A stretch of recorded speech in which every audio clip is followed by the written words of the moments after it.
if we softened the conversation and softened the style with which we spoke to people, we observed quite remarkable change. Not like this is a magic bullet or something very mysterious, but compared to what we'd been through, life felt a lot easier. And in essence, motivational interviewing is this.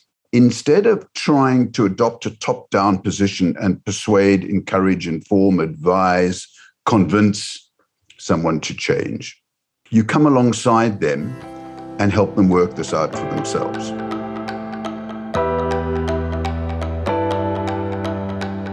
Hello, and welcome to Pursuing Health. I'm Dr. Julie Fouché, family physician and former CrossFit Games athlete. Here, I bring you information and inspiration to help bridge the gap between fitness and medicine and support your journey toward your healthiest self. This episode is a replay of a monthly webinar I hosted on behalf of CrossFit Health with Dr. Stephen Rollnick, who's a pioneer in the field of motivational interviewing and has spent much of his career researching and developing effective methods for helping people resolve difficult behavior change. I first read his book, Motivational Interviewing in Healthcare, when I was in medical school, and this was a technique I learned to use heavily during my medical training. So I was very excited to be able to share a conversation with Dr. Rollnick on the webinar, and I hope you enjoy as well. You can join us live for next month's webinar on April 22nd at 6 p.m. Eastern, 3 p.m. Pacific Time with Dr. Alessio Fasano on gluten and the microbiome. Keep an eye out in the CrossFit email of the day and on CrossFit.com for registration details. Before we dive into the episode, I do want to make it clear that this podcast is for general information only and does not provide medical advice. I recommend that you seek assistance from your personal physician for any health conditions or concerns. So with that, let's get to the episode. Welcome, everybody, to our February CrossFit Health webinar. I am very excited to be here today with Dr. Steve Rollnick, and he's going to be talking about motivational interviewing for behavior change. So I'm going to start with a brief bio and intro on Steve, and then I'll ask him some questions to sort of lay the groundwork on what motivational interviewing is and how to use it. And then we'll take questions from you all. So feel free throughout the webinar to post your questions in the Q&A box at any time as they come up. And during the second half of the webinar, I'll be posing those to Steve. So a little bit of background. Dr. Steve Rollnick is a psychologist. He's an author and a trainer in healthcare, sport, and other fields. He's an honorary distinguished professor in the School of Medicine in Cardiff University, Wales. And as a clinical psychologist, Steve spent many years in NHS mental health care and doing research on effective communication. He worked as a trainer in diverse cultures and settings worldwide in support of programs for pregnant teens and children with HIV and AIDS. He's a co-founder of Motivational Interviewing.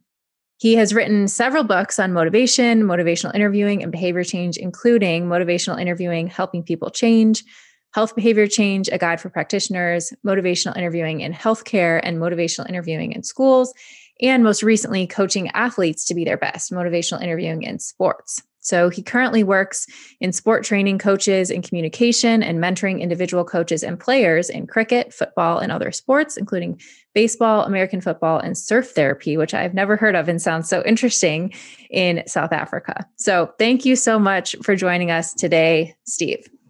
It's honestly a pleasure. I'm speaking to you from a rather wet Wales, hence the reference to cricket, which I'm sure no one really is familiar with. But no, thank you very much for having me, Julie.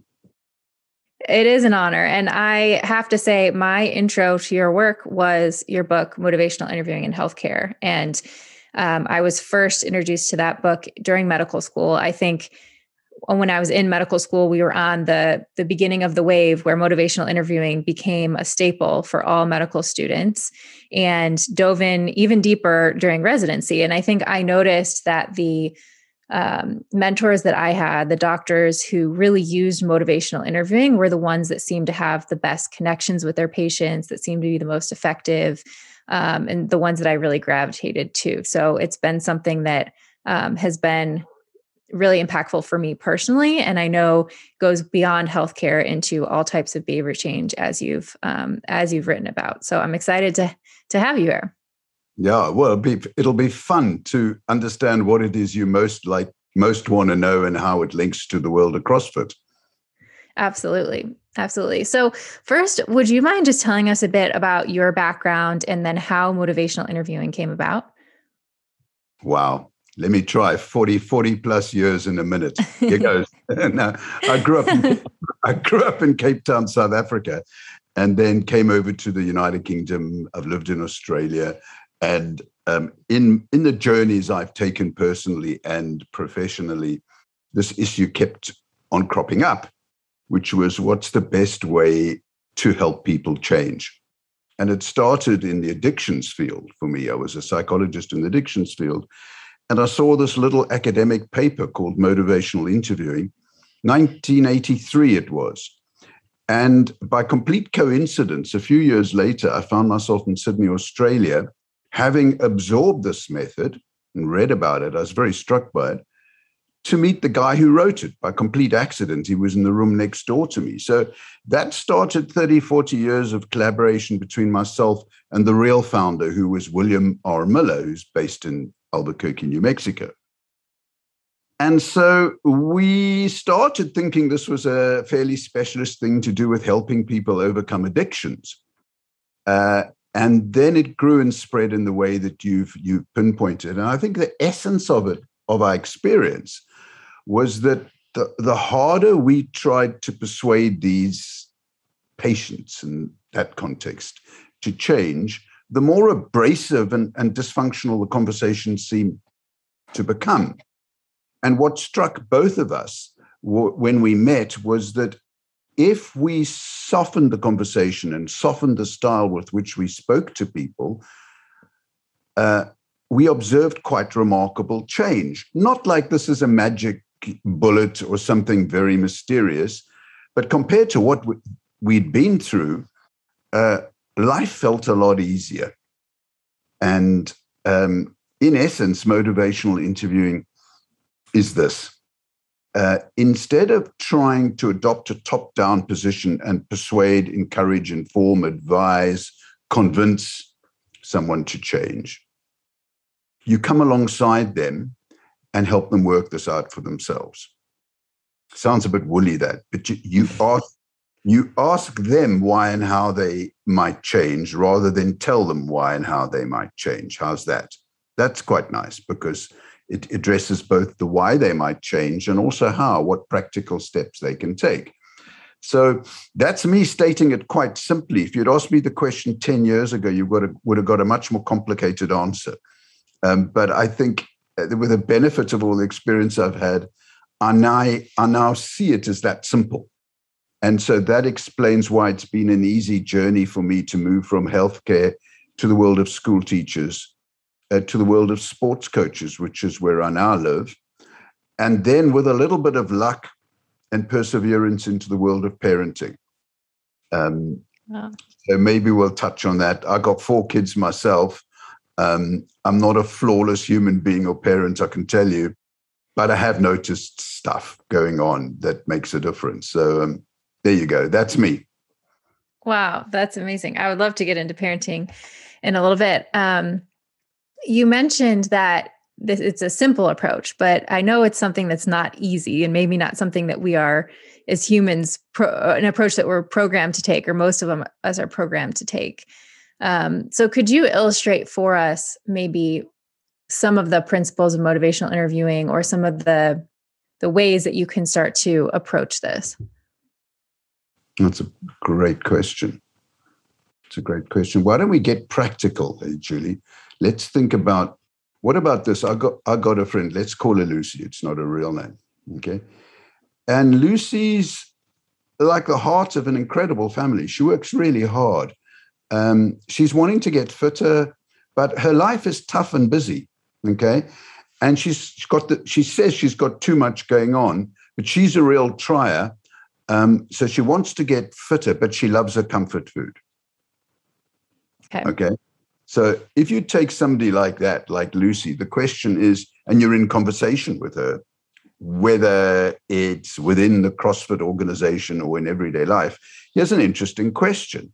If you're talking about it with Lucy, how might you go about that conversation that inspires and liberates her?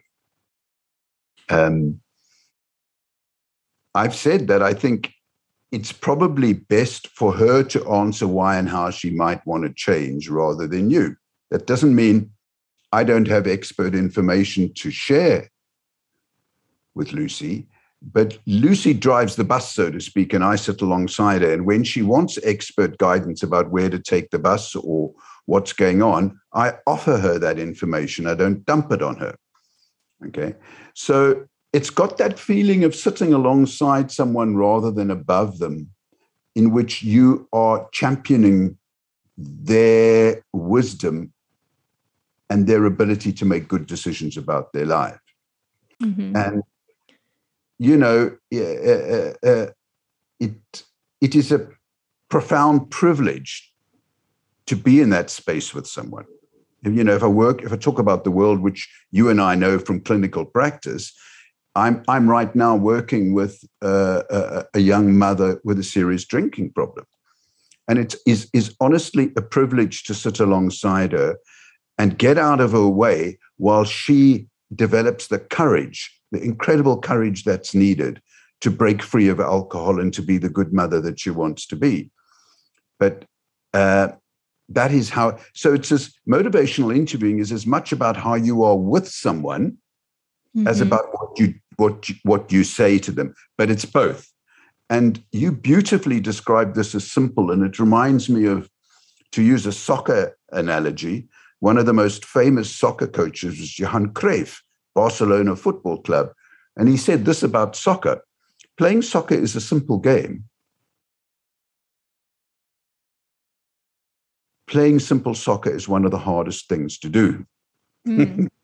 You know, so you're absolutely right, Julie. It is simple, but it takes thoughtfulness and skill. Yeah. Let's build. I love your example of Lucy. Let's build on that. So let's say, you know, I'm Lucy's friend and I know she wants to get fitter, and I'm really into CrossFit and I know how much it's worked for me. I've seen it work for my friends and my family. And I just know if she would get into a CrossFit gym and start eating the way that CrossFit prescribes, she would be a lot fitter and happier and healthier. And maybe my initial reaction is to say, Lucy, you've got to join this CrossFit gym. You'll love it. Just come with me. But you're telling me maybe that's not the right approach. Well, what I would like you to be is your authentic you.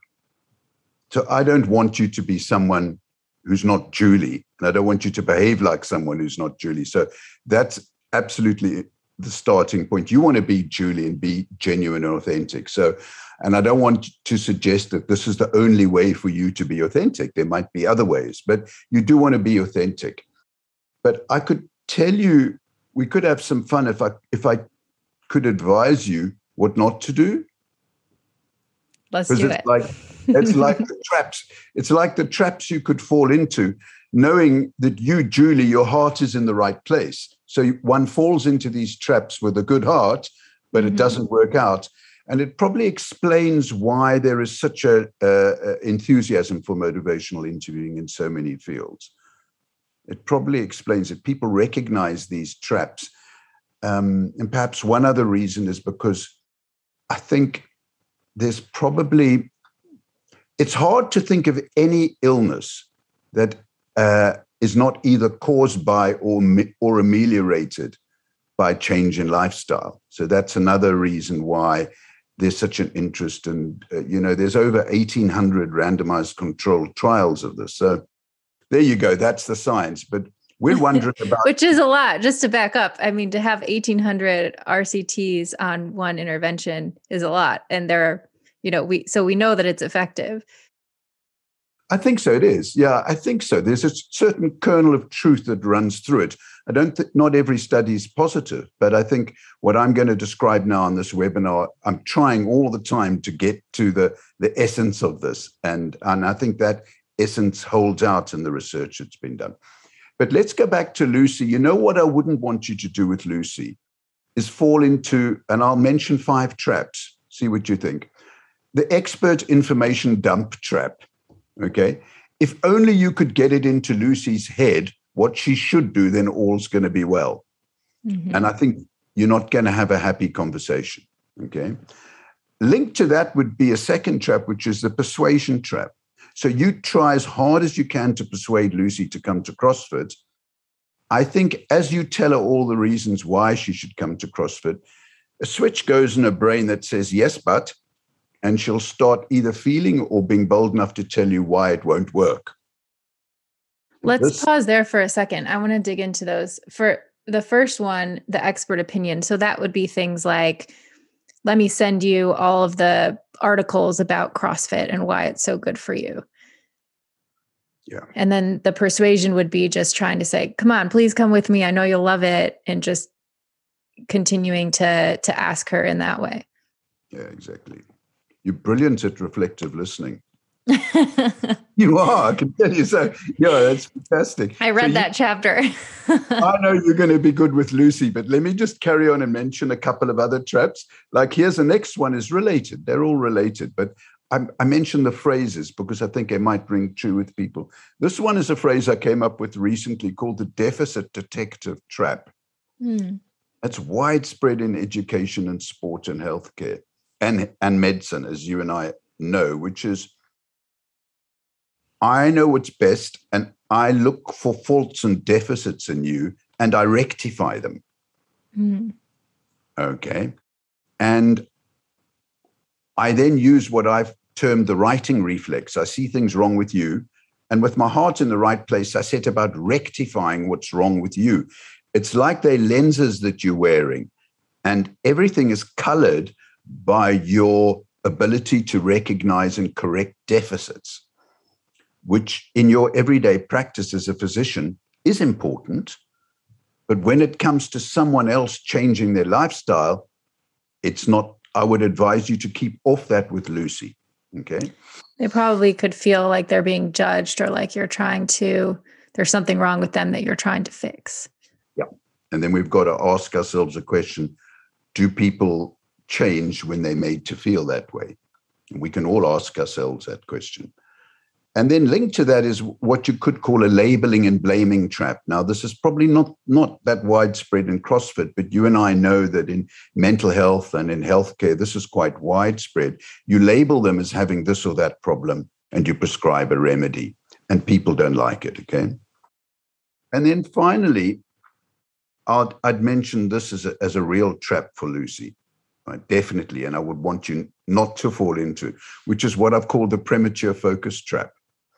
Okay.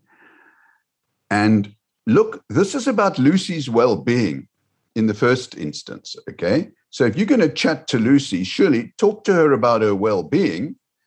Don't fall into the premature focus trap and say to Lucy, I know the solution for you. Almost like I know the solution before I know what the problem is. Do you see what I mean? So if you fall into this trap, you'll jump to practical solutions before you've helped Lucy clarify her why and her how, if you see what I mean. Got it. I don't know if that's helpful. That's extremely helpful. And I can think of examples of when I've fallen into all of those traps and how you can easily do that with the right intentions. So then if we are trying to avoid those traps, what are some of the things that we should try to do? I knew we were going there, right? And how about this? People change for their own good reasons. Okay. If there's going to be lasting change, it's because it's something they want. Okay. Self-determination theory is actually quite helpful here. So your viewers might want to just dive into self-determination theory. I found it incredibly useful, which is that people are more likely to change if they feel they're within a relationship. So you're chatting to Lucy and you're connecting with her, where they have choice. Okay, that seems to make a big difference. And they can literally feel competent in talking with you. And so you will be focusing on offering them choice and ideas for improving their own sense of their competence. So that's just a bit of background theory, which I think is useful. I would then want to point you in this direction, which is, how about this? There are a number of communication styles that we use in everyday life and in everyday practice. And how about these three? And I'm going to suggest you adopt the middle one. There's directing, instructing, telling, convincing on the one side. Right on the other side, there's following, listening, being there with someone. And between these two is what I've called a guiding style, okay, which in many ways takes the best of both either side, in which you become a good guide with Lucy. In other words, you've got loads of expert knowledge. You can point her in the right direction. But number one is your focus on what she feels will be best for her and what she feels most able to achieve, and help her clarify the why. So you would be talking to Lucy as a person first, patient or client or customer second, who likes choice and who likes to be heard. And a guiding style is wonderful for doing this, and it's naturally used by good teachers, parents, and sports coaches. So I've now described the sort of foundation style that I would like you to use with Lucy.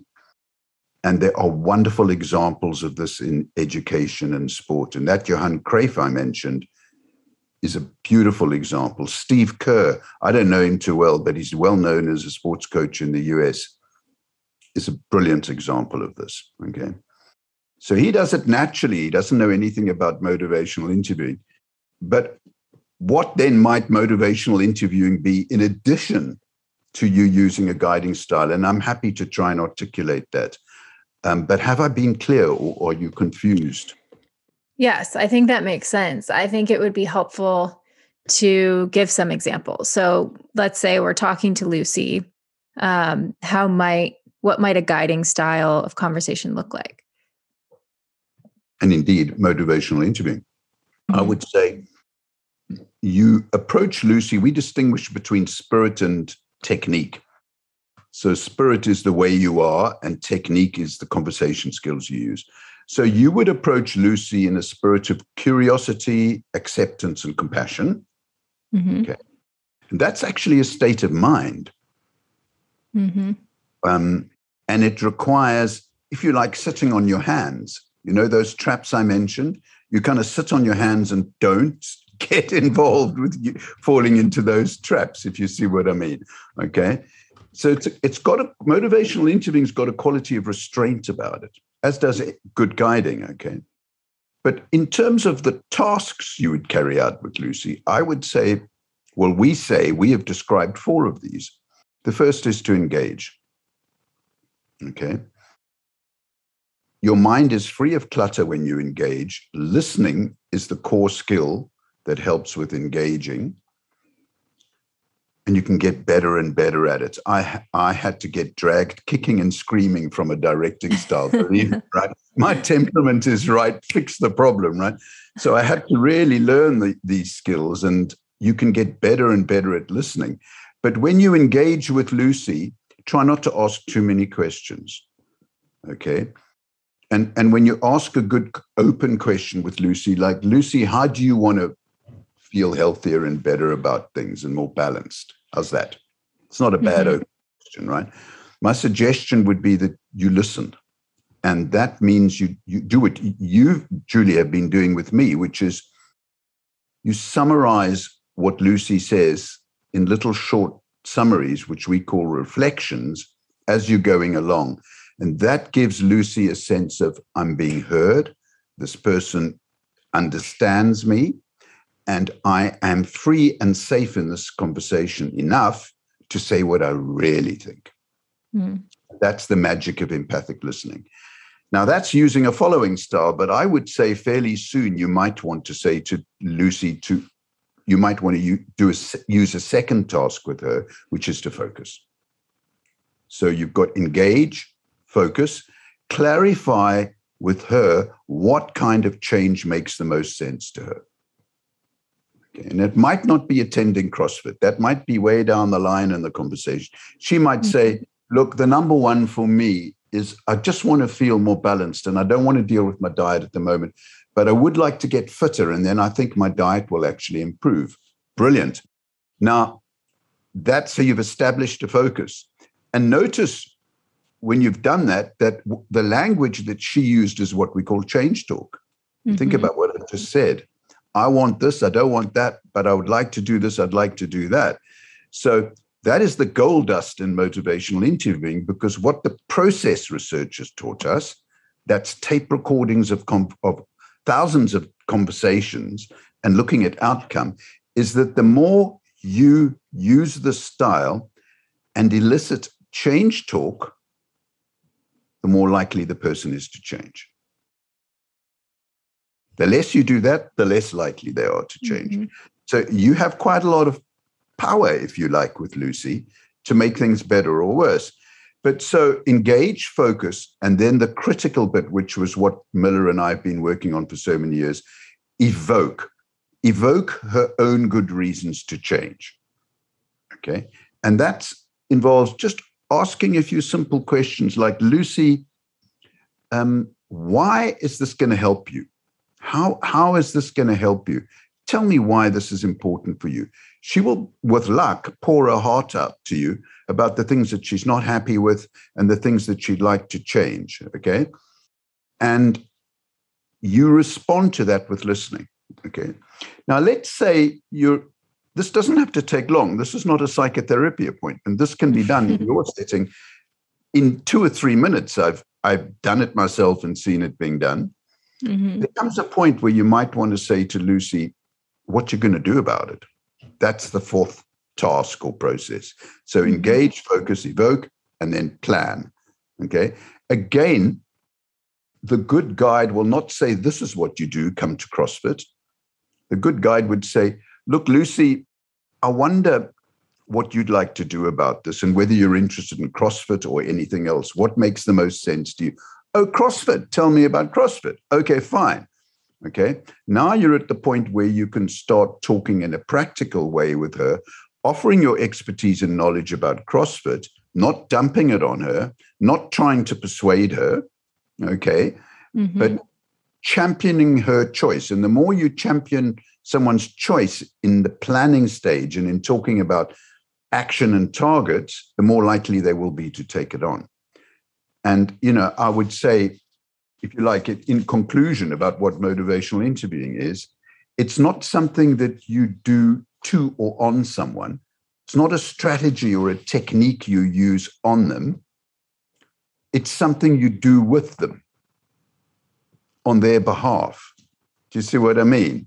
Mm-hmm. So I don't want you to misunderstand my advice to you with Lucy. I don't want you to do anything to or on Lucy.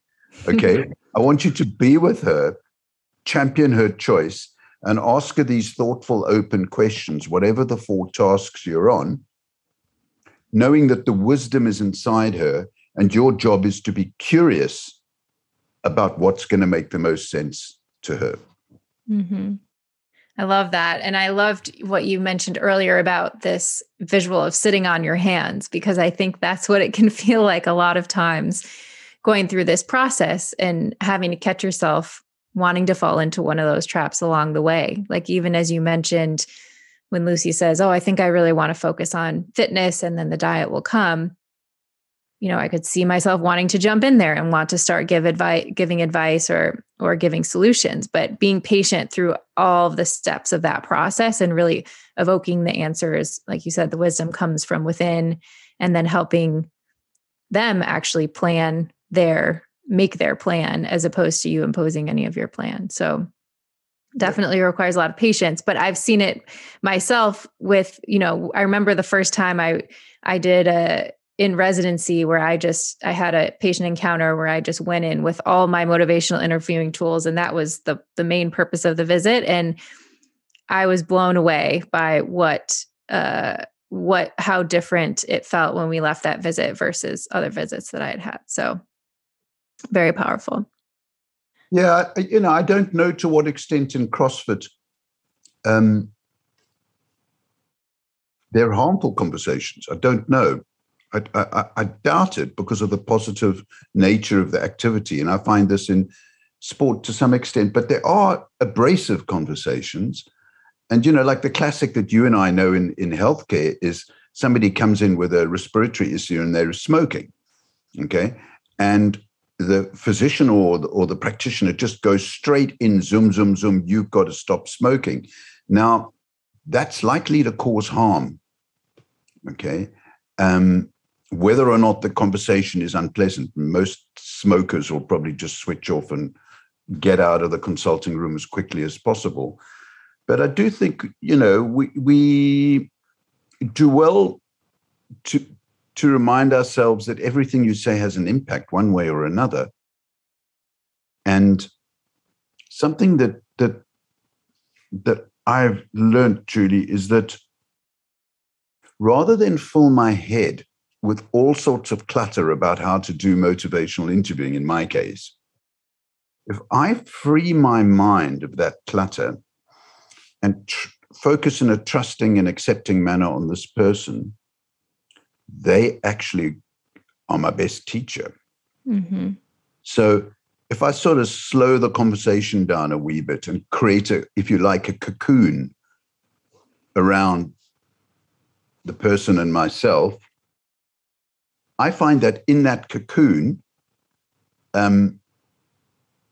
I've got the breathing space to think, to reflect about what I might ask or say it, but imagine how they might respond before I say it.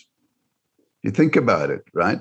That's a very different conversation to the quick fire conversation. You must stop smoking, or scolding my kids. You must tidy your room, or blah, blah, blah, blah, blah. This is a wonderful conversation in which I'm actually reflecting about what someone might say before in response to what I might say. And then I see what they say, I hear what they say, and that gives me feedback. So they are my teacher. I then get immediate feedback about how it landed with them. Do you see what I mean? Mm-hmm. These are just like little tricks and tips, if you like. Right. And having that space too, to feel like you don't have to rush, that it can be more of a slow pace.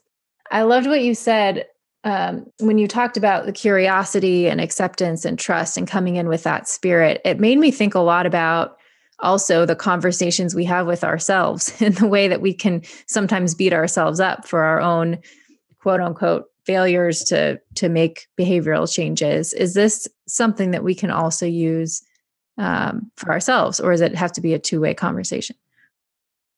Very interesting. Well, one answer is one can use this on oneself. And my close colleague and friend, Alan Zakov, wrote a book about this, on the use of motivational interviewing with ourselves. So any search on Amazon or whatever for books on motivational interviewing, you'll find this book. The name is Zakov, Zuckoff. And that's something like Finding Your Way to Change. But as I hear you speak, I kind of feel you're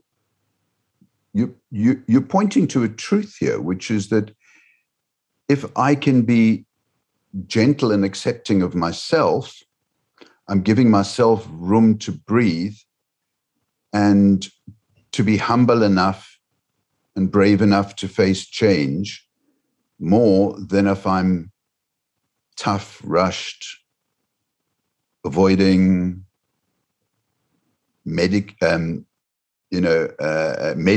myself with whatever, drinking too much coffee, all of which we all do. So I think there's one thing that we haven't discussed that I think is important, whether I'm working on myself or you working with Lucy, or I'm working with a client, which is ambivalence.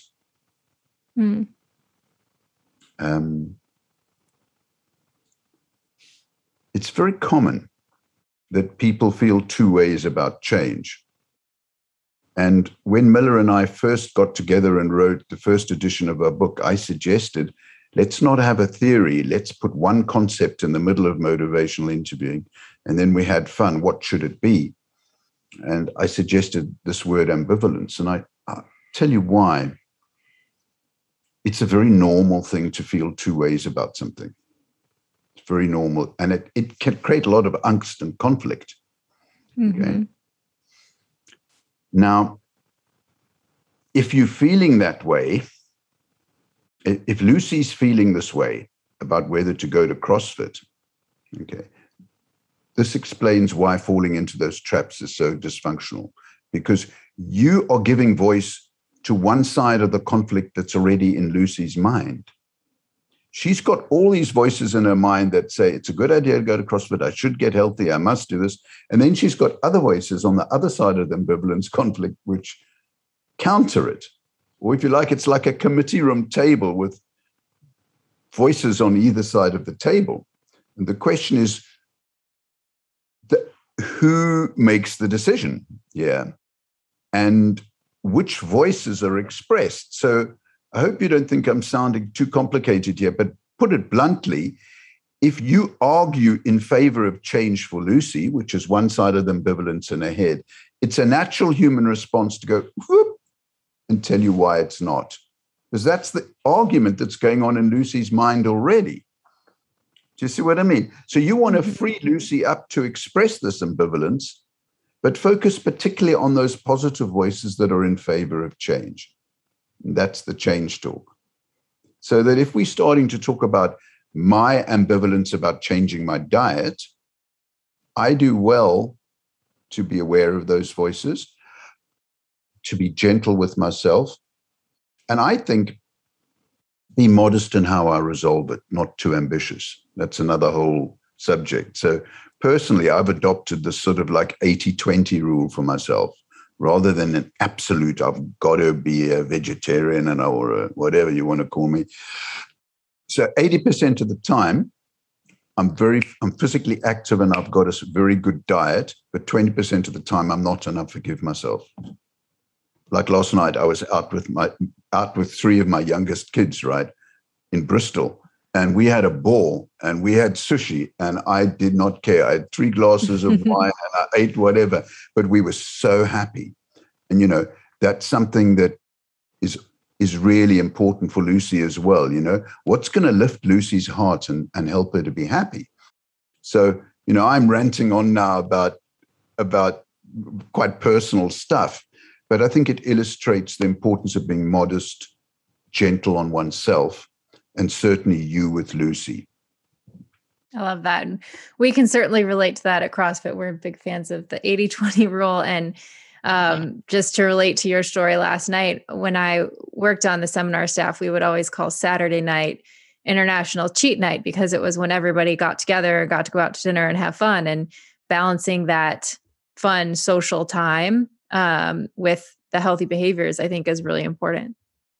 Yeah. So we've been going on for quite a while now. I'd love to get to some audience questions if you are open to it. Oh, totally.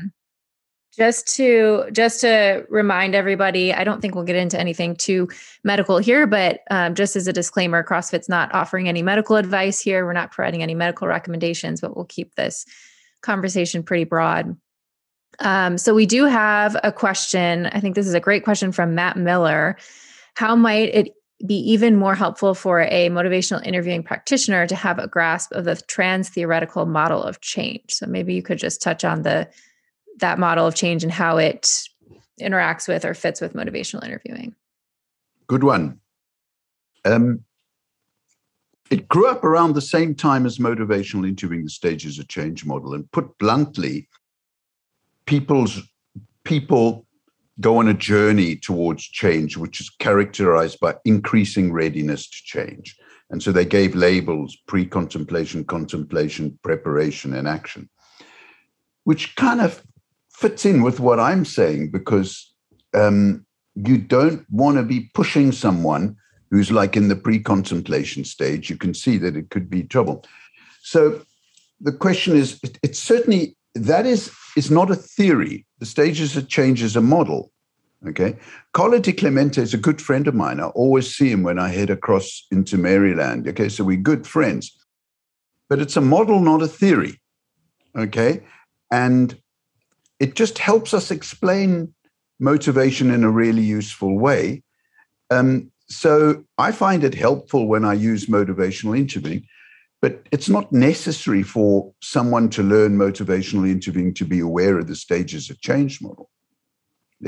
Let's put it that way. And it's often been confused with motivational interviewing inappropriately. And I'm having a discussion with Miller right now about the 4th edition of our textbook. And he says, should we put something in there about motivational interviewing or not? About stages of change. And, how about this? We like contented cousins rather than brothers and sisters. Okay? So they're like cousins, these two, but they're not wedded together. How's that? I love it. I love it. We've got a question circling back to the beginning of our conversation. Jess Wheeler asks or says she'd love to hear more about the parenting side of your approach, especially with helping guide children at various ages from toddlers to teenagers. Be interested to hear your experience with your kids. Jessica, I don't know what to say to you. I'm like a non-perfect father, right? But who is? No, but listen, seriously. For many, many years with motivational interviewing, there was this idea that we couldn't use it at home because our focus on behavior change with our patients, right, is not quite the same as it is at home, because at home we've got a vested interest in the kid tidying its room. So it's our agenda that's predominating, whereas in the clinical practice, Julia's got a completely legitimate concern about the behavior of a patient, and it's within that professional context that motivational interviewing was born and has thrived. So can you use motivational interviewing at home if you've got a vested interest in this kid tidying their room, when actually you're going to be violating some of the principles I've talked about?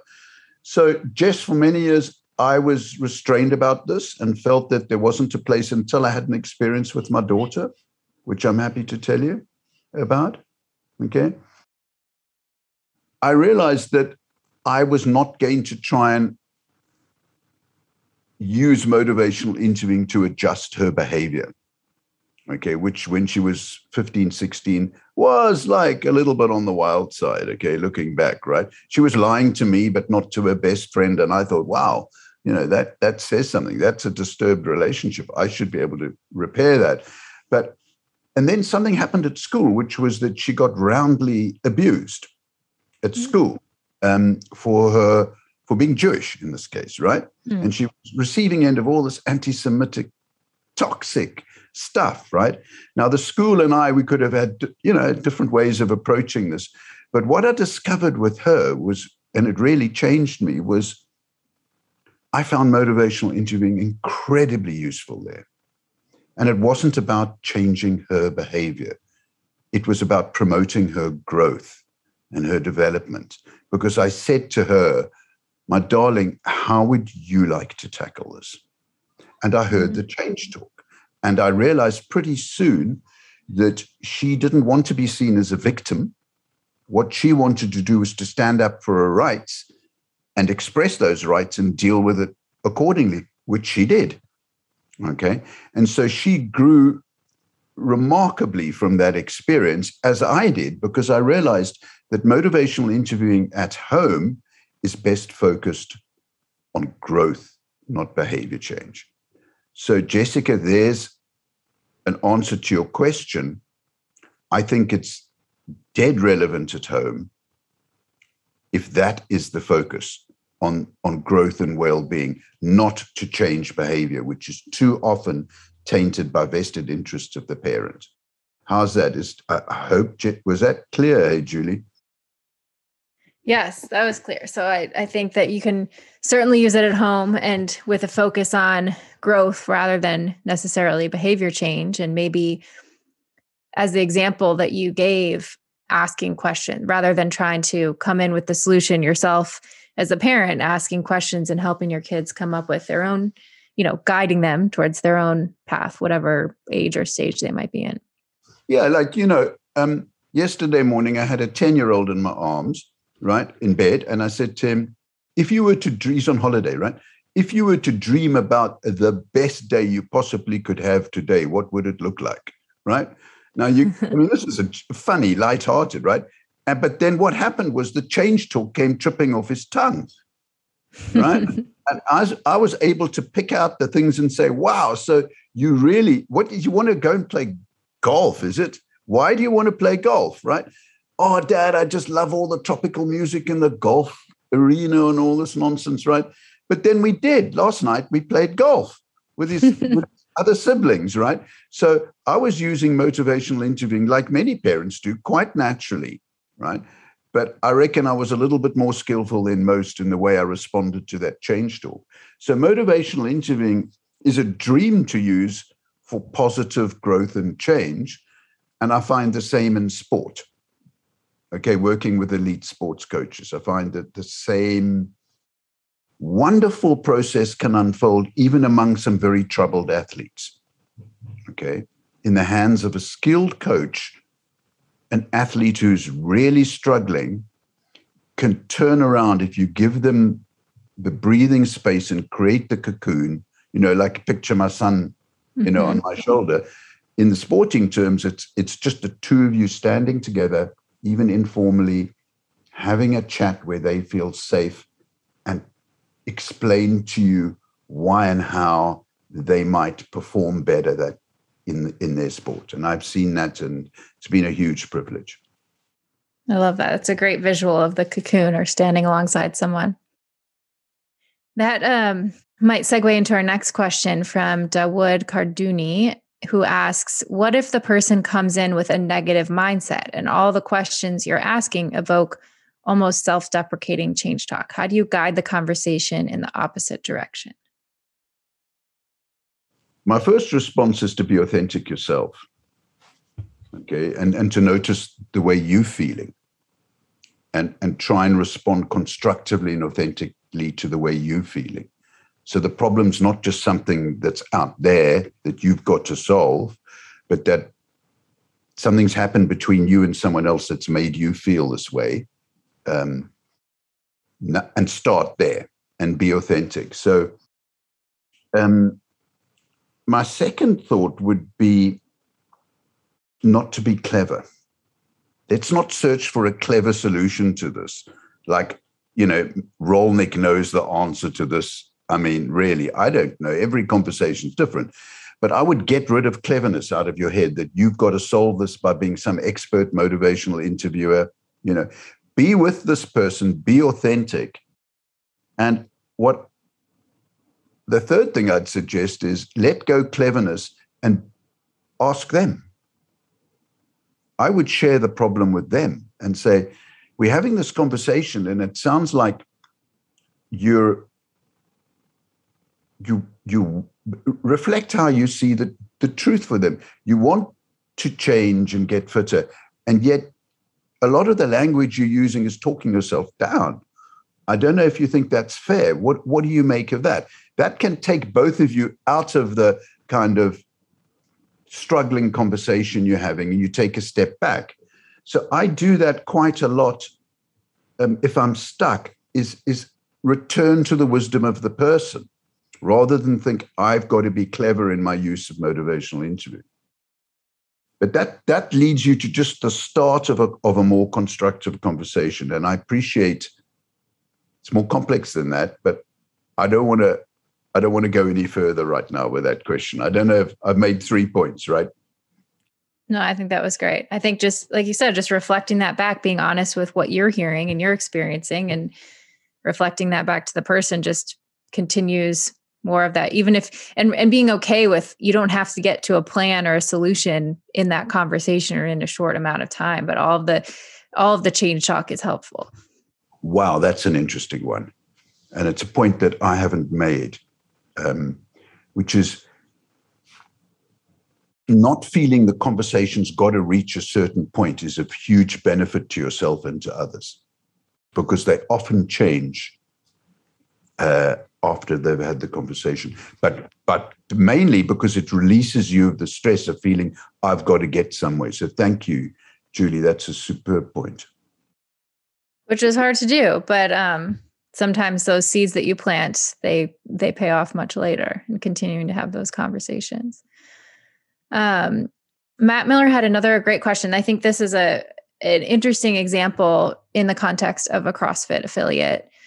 He said, considering the dynamics between a coach and a gym member, how might a member use a motivational interviewing technique to help a person achieve their goals of linking? So this is an example, linking multiple gymnastics movements when the real issue is that they've not yet addressed their nutritional deficiencies. Should it be before, after class? Can it work mid-workout? So I think just breaking this down a bit is, let's say you as the coach see, this person has a goal that they're struggling with, and you see that maybe they're focused on the wrong, you think they're focused on the wrong thing that's going to get them to that goal. How do you guide them, or how do you help them get to their goal if you feel like maybe they're not taking the right approach from your expert viewpoint as their coach? And so you remember I described these 4 tasks or processes: engage, focus, evoke, and plan. This sounds like a focusing issue. And it's something Julie and I know very well from healthcare practice. Somebody with diabetes or heart disease could change in any of a number of different ways. And we faced with this question, like, what should the direction of travel be? So what we've done, actually, we did this work at first with people with diabetes many years ago in the early 90s. We've developed something called agenda mapping, which for focusing, which is simply a structured way of having a conversation about what the direction of travel could be. And I would advise you with somebody like that to have good engagement. Okay. Don't go anywhere until you've got a reasonable connection with them.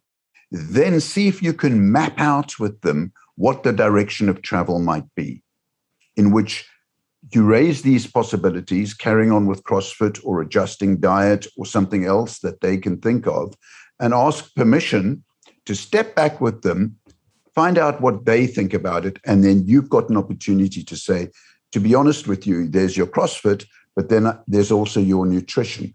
My feeling is that they're linked and that you might want to work on your nutrition, but this is up to you. Champion their choice. You've got a good relationship and they will feel more competent, which is what self-determination theory guides us. Yeah, I love that.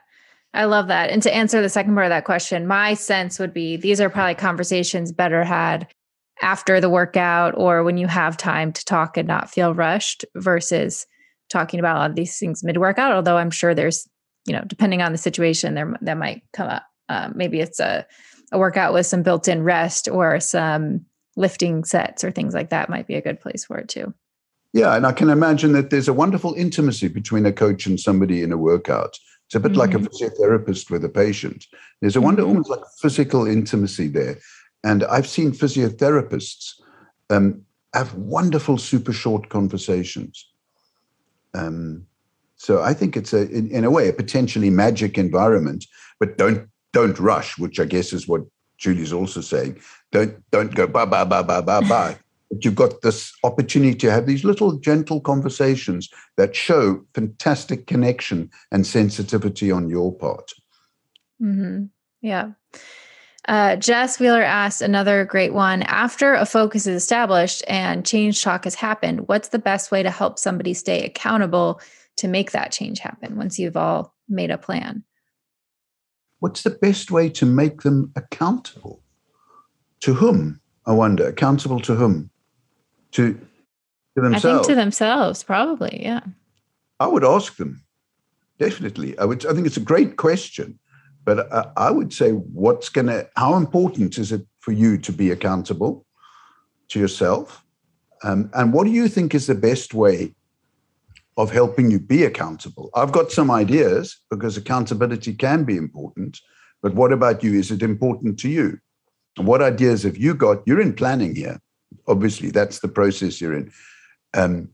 What would help you to feel accountable?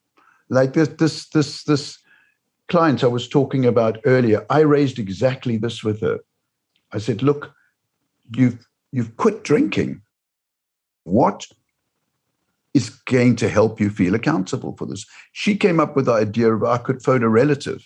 So it becomes like a public thing, which is, so it's a great question, but I would be guided by their wisdom, supported and supplemented by your good ideas, but I'd start with their wisdom.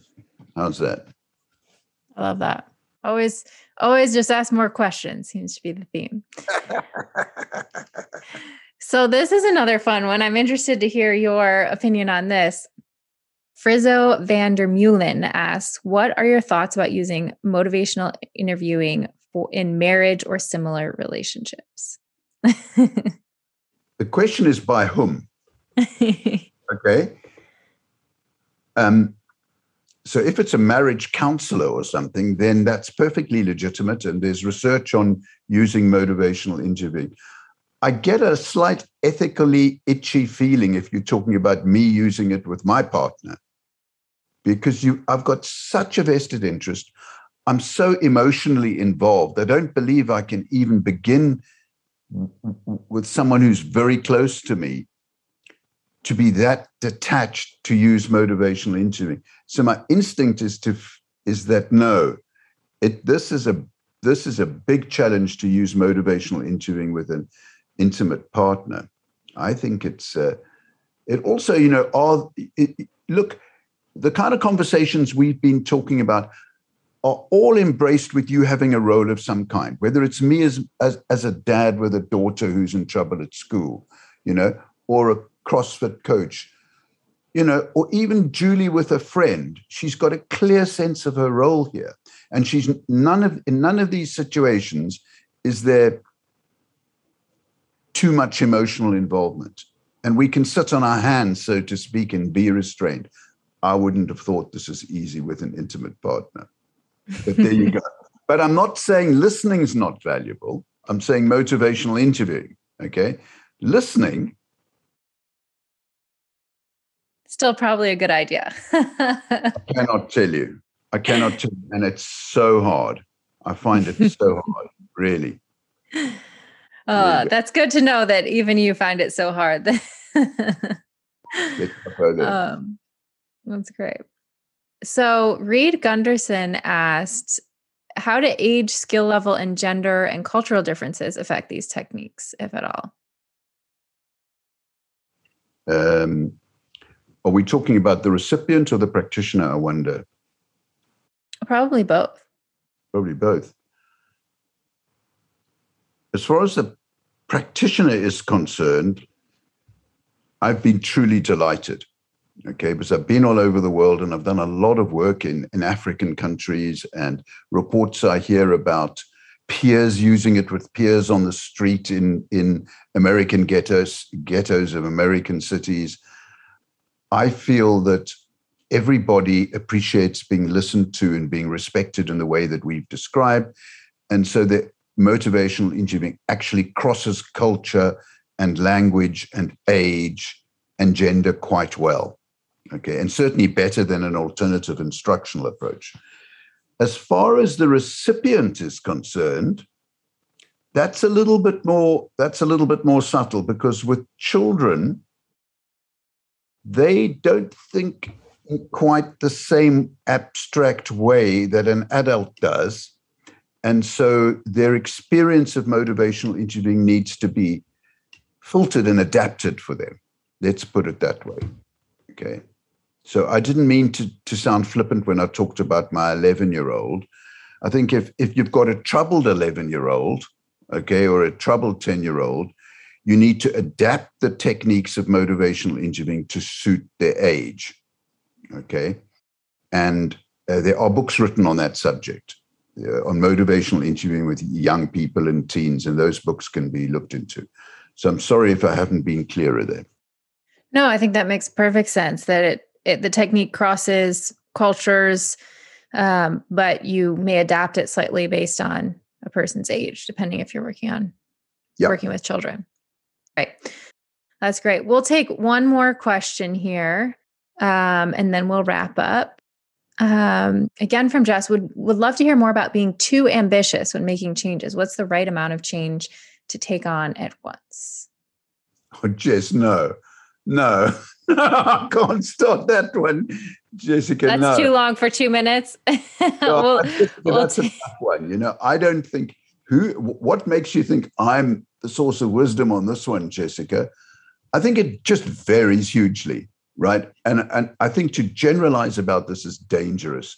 And I would say, Jessica, what's the right amount for you is going to be different for me. And it's going to depend on your circumstances and my circumstances at different points in time. So my answer is quite simply, it depends on the individual at that moment in time.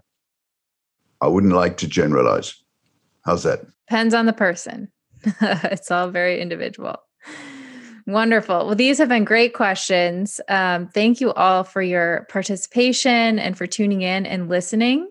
I just posted in the chat, Dr. Rollnick is offering a 25% discount to the CrossFit Health community on his book, Motivational Interviewing, as well as 50% off the online course, Motivational Interviewing in Healthcare, provided through PsychWire. So you can see that info there.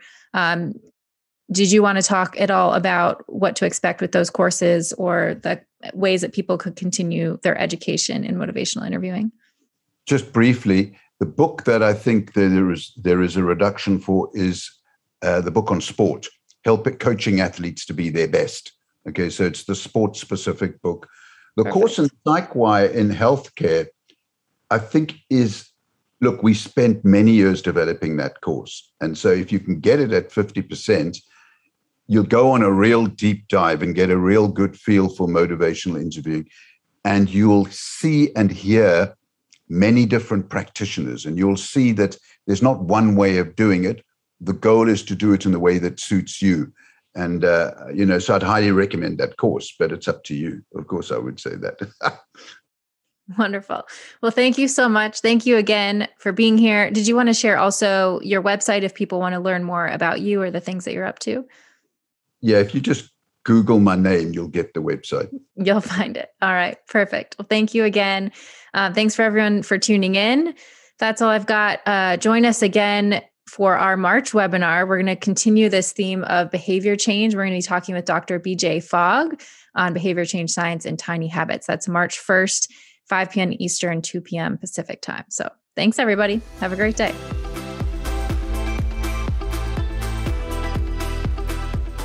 Thanks so much for tuning in. If you enjoy listening to the podcast, please consider subscribing and giving it a 5-star rating on iTunes. It really does help to get the word out to more people.